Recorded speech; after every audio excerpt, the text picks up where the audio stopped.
Hey everyone, it's Mindy Rosser here from MindyZone.com, and today I'm talking about how to get started with your freelance business solely off Elance.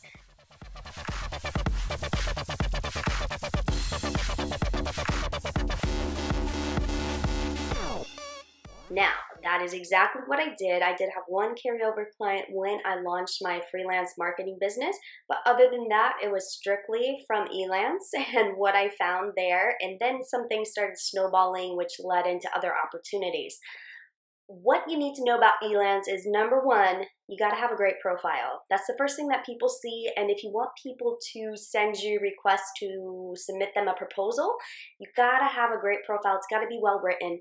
What you can start with is your LinkedIn profile if you have a great LinkedIn profile. If not, probably should just start from scratch.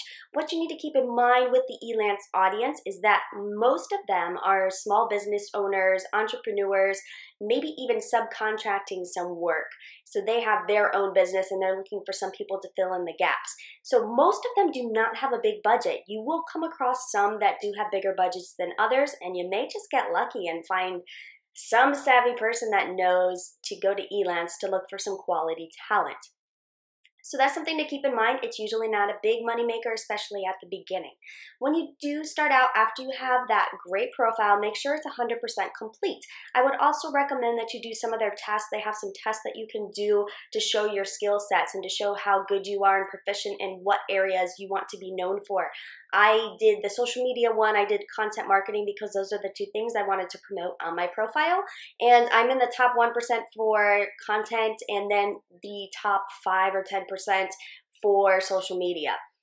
That's something I would recommend. It does take a little bit of time and it's annoying, especially if you don't like to take tests, but it's well worth your time because people are going to look at that, especially if you are newer to Elance and you don't have a bunch of recommendations on your profile.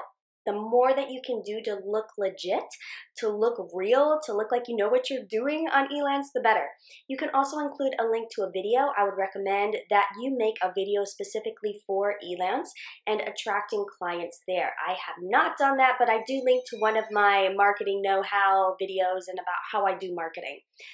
Be sure to have some great wording in the very first part of your profile because that shows up everywhere when you are submitting proposals. So when people look at your profile, they're going to see like the first 3 lines of what's in your profile summary. So make sure that's really, really good and sets you apart. Don't be boring. Don't put like bullet pointed accomplishments like a resume. This is not a resume. This is like your portfolio. So you're also going to want to include a lot of portfolio pieces if you have them. Make sure they're relevant. Make sure they're up to date. I know I need to update mine, but I'm not trying to get a lot of work on Elance right at this very moment. So when I am, I'm beefing that sucker up. Number 2, what you're going to want to do when you're getting started on Elance is you're going to want to figure out how to find the jobs you're looking for. You can use keyword searches, you can look in the subgenres, you can search marketing if you're in marketing, if you're looking for a lot of dev jobs, I know there's a lot of those on there. There's also a lot of SEO if you're in the SEO realm. People are always looking for great SEO people, including me. I'm still looking for a great SEO person. So make sure that you, hold on, hair in the face. Make sure that you are doing some aggressive searching and you gotta apply. You got to submit a lot of proposals before you land a job. You may get lucky and land one, but it's all about the proposal. It's all about how you write that proposal. Don't use a cookie cutter proposal. You're gonna wanna take your time on each proposal and make it relevant to the person. Do your research on that person if you can. Sometimes it's hard to figure out who they are, but if they have a link to a website, you're gonna be able to go check it out. So make sure your proposals are good and submit a lot. One of my goals at the beginning was to submit 1 proposal a day because that's what I could do within an hour's worth of time. So I felt like I was doing biz dev for an hour a day when I was first getting started. You are going to want to apply for small jobs, big jobs, whatever jobs you can get. That's point number 3, is don't be too picky about what you're going for on Elance. On Elance, you got to establish some cred.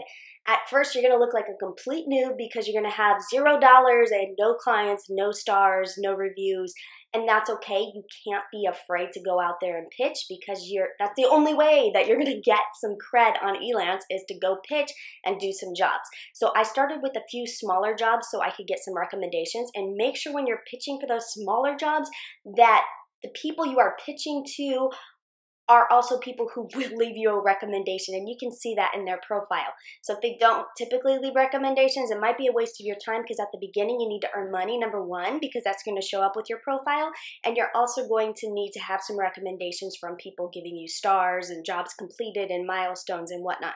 So those are my tips for Elance. I have a lot more that we can discuss in future episodes. So if you have any questions about it, just shoot me an email to mindy@mindyzone.com, and I'm happy to share all of my Elance tips with you. I will see you guys later. Go rock your week.